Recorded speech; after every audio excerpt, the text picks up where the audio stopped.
Bismillahirrahmanirrahim.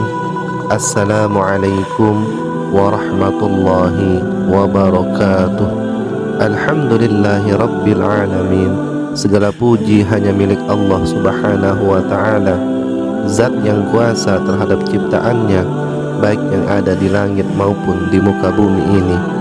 Keselamatan dan kesejahteraan semoga tetap tercurahkan atas junjungan alam Nabi besar Muhammad sallallahu alaihi wasallam, keluarga, sahabat, dan umatnya hingga akhir zaman. Amin ya rabbal alamin. Pendengar yang budiman, manusia dengan akal budinya mampu dan bisa dengan sangat baik menjalani kehidupan di dunia ini, kehidupan yang tentunya bisa menjadi jalan atau wasilah baginya agar mendapatkan karunia dari Allah subhanahu wa ta'ala.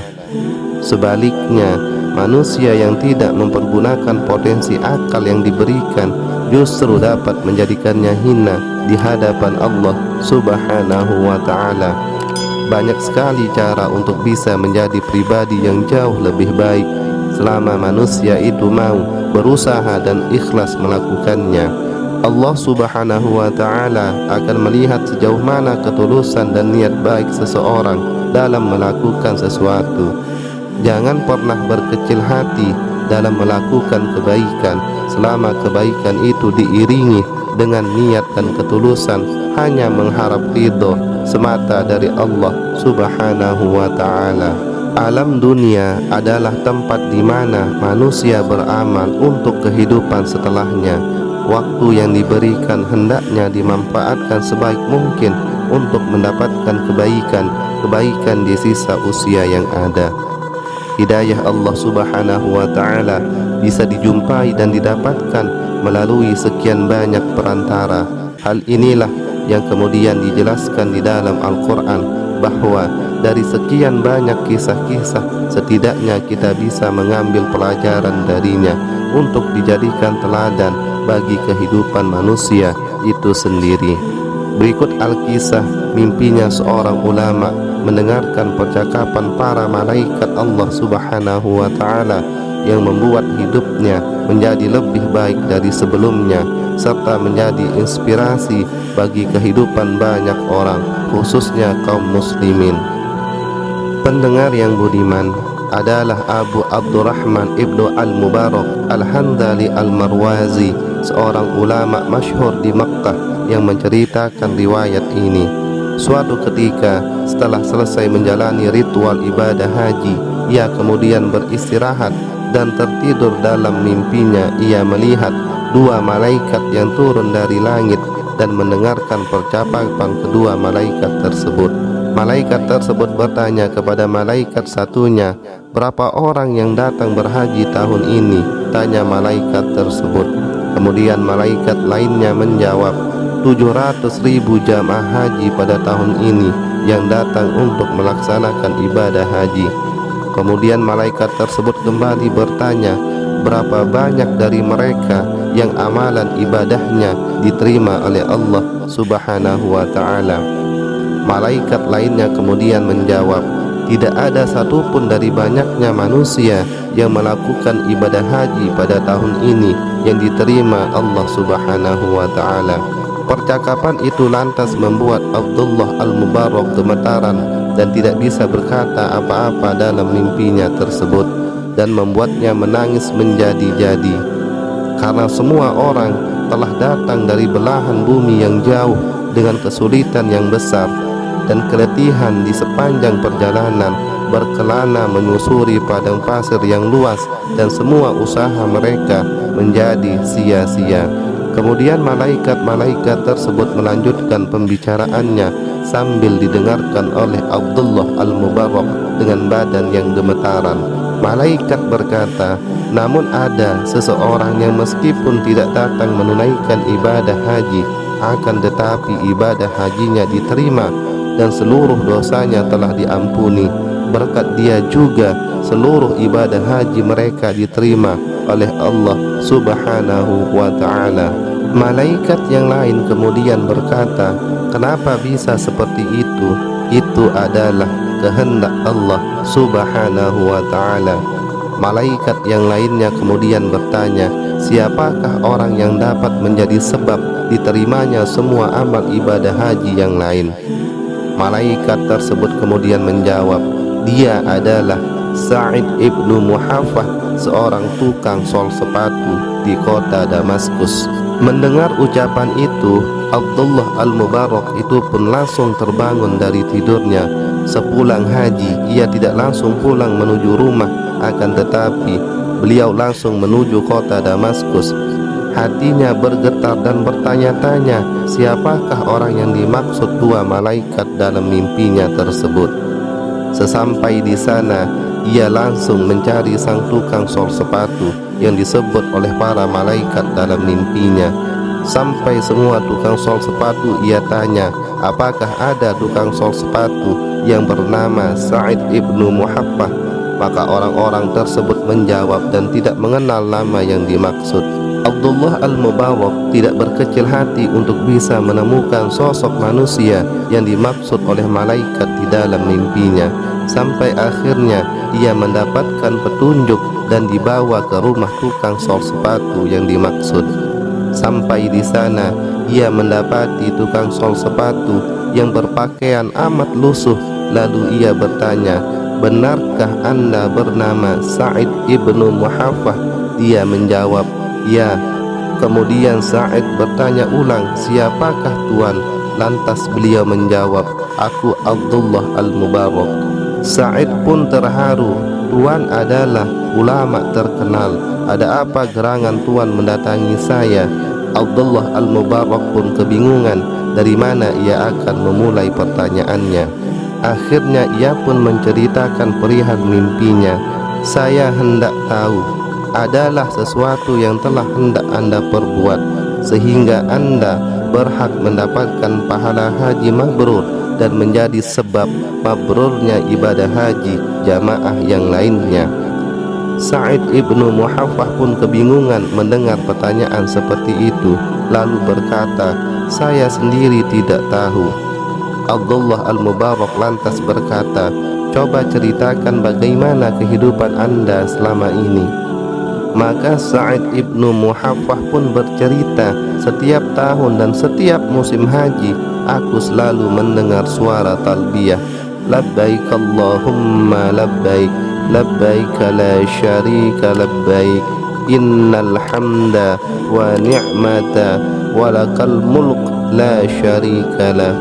Dan setiap kali aku mendengar talbiyah itu, aku selalu menangis, "Ya Allah, aku rindu Mekah. Ya Allah, aku merindukan Ka'bah. Izinkan aku datang, izinkan aku datang ya Allah." Oleh karena itu, sejak puluhan tahun yang lalu, setiap hari saya menyisihkan uang dari hasil kerja saya sebagai tukang sol sepatu. Sedikit demi sedikit saya kumpulkan hingga saya memiliki 350 dirham, cukup untuk saya berhaji. Tapi kemudian qadrarullah, saya batal menunaikan ibadah haji dengan alasan ketika itu istriku hamil dan mengidam waktu saya hendak berangkat. Dia mencium bau masakan yang begitu nikmat dari tetangga kami. Kemudian istriku menyuruhku mencari sumber bau masakan tersebut dan ingin sekali mencicipinya. Lantas aku pun bergegas sambil membawa wadah, berharap menemukannya dan diberi meskipun hanya sekedar untuk istriku. Saya pun berjalan dan menemukan seorang janda dan 6 orang anaknya. Saya mengatakan kepadanya bahwa istri saya ingin masakan yang ia masak meskipun sedikit. Janda tersebut terdiam sembari memandang ke hadapan saya, sehingga saya pun mengulangi perkataan dan bertanya kepadanya.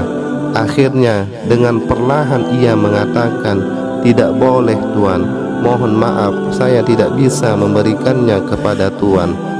Sa'id ibnu Muhaffah terus meyakini janda tersebut sambil berkata, "Kalau kami tidak bisa mendapatkan dagingnya, berikan saja kuahnya sehingga istriku dapat merasakan makanan darimu, karena ketahuilah istriku sedang hamil tua dan sedang ngidam. Kemudian sambil menangis, janda itu pun menjawab, daging ini halal untuk kami dan haram untuk tuan. Dalam hati Sa'id ibnu Muhaffah berkata, mana ada makanan yang halal untuk dia tetapi haram untukku, padahal kita sama-sama muslim. Lantas Sa'id ibnu Muhaffah bertanya perihal kalimat tersebut. Kemudian perempuan tersebut berkata, wahai tuan, sudah beberapa hari ini kami tidak makan. Di rumah kami tidak ada sama sekali makanan yang bisa kami makan. Kemudian kami melihat keledai mati, lalu kami ambil sebagian dagingnya untuk kami masak dan kami makan. Bagi kami, daging ini adalah halal, karena andai kami tidak memakannya, kami akan mati kelaparan. Namun bagi tuan, daging ini haram untuk dimakan. Mendengar ucapan tersebut, lalu Sa'id ibnu Muhaffah menangis, kemudian kembali pulang. Aku ceritakan kepada istriku perihal kejadian tersebut. Ia pun ikut menangis, hingga akhirnya kami memasak makanan dan mendatangi rumah tersebut dan memberikannya. Uang hajiku pun diperuntukkan bagi mereka dan tidak tersisa 1 dirham pun. Semua kami berikan kepada janda tersebut untuk dapat menghidupi kehidupannya beserta 6 anak yang ada bersamanya. Kemudian Sa'id ibnu Muhaffah berkata dalam hatinya, ya Allah, disinilah hajiku, ya Allah, disinilah Mekkahku. Mendengar cerita tersebut, Abdullah al-Mubarak pun tidak bisa menahan air matanya. Sungguh kisah yang sangat menyentuh dari seorang Sa'id ibnu Muhaffah. Pantaslah kalau kemudian Allah subhanahu wa ta'ala balas dengan kebaikan yang lebih besar daripada itu.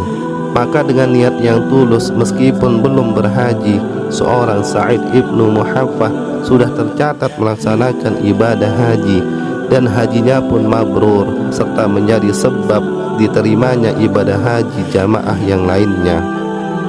Pendengar yang budiman, ada beberapa pelajaran yang dapat kita ambil dari kisah tersebut. Yang pertama adalah bahwa seorang muslim dengan sebab ikhtiarnya, mereka akan senantiasa mendapatkan kemudahan dari Allah subhanahu wa ta'ala selama muslim tersebut tidak berputus asa. Yang kedua, Allah subhanahu wa ta'ala senantiasa melihat hambanya terhadap hamba yang lain dalam masalah hubungan sosial, bertetangga, dan lain sebagainya. Rasulullah sallallahu alaihi wasallam bersabda, sebaik-baik muslim adalah yang bisa menjaga lisannya dari hal-hal yang dapat melukai perasaan muslim lainnya. Hadis riwayat Imam Muslim. Kemudian pada sabdanya yang lain, Rasulullah sallallahu alaihi wasallam menjelaskan, muslim yang satu dengan muslim yang lain ibarat sebuah bangunan yang saling menguatkan satu dengan lainnya. Pelajaran yang ketiga adalah seorang muslim tidak disebut beriman sebelum ia memberikan sesuatu yang ia cintai kepada saudaranya. Rasulullah sallallahu alaihi wasallam bersabda, tidak dikatakan beriman seorang muslim sebelum ia mencintai muslim lainnya sebagaimana ia mencintai dirinya sendiri. Hadis riwayat Imam Muslim. Allah subhanahu wa ta'ala berfirman dalam Quran surah Al-Zalzalah ayat 7 sampai dengan ayat 8. Maka barang siapa mengerjakan kebaikan seberat zarrah, niscaya dia akan melihat balasannya, dan barang siapa mengerjakan keburukan sebesar zarrah, niscaya ia akan melihat balasannya pula. Kemudian yang keempat adalah segala amal tergantung pada niat pelakunya. Rasulullah sallallahu alaihi wasallam bersabda, semua pekerjaan tergantung pada niatnya. Apa yang diniatkan akan didapatinya sesuai niat tersebut. Hadis riwayat Imam Muslim. Allahu Akbar, Allah Maha Besar yang telah membuka pintu hati hambanya untuk mau berbagi terhadap orang yang sedang membutuhkan. Semoga Allah Subhanahu wa ta'ala senantiasa menjaga dan memberikan kita taufik beserta hidayahnya serta rizki yang berlimpah untuk digunakan di jalan Allah Subhanahu wa ta'ala. Amin ya rabbal alamin. Demikian uraian singkat ini. Segala kekurangan mohon maaf. Wassalamualaikum warahmatullahi wabarakatuh.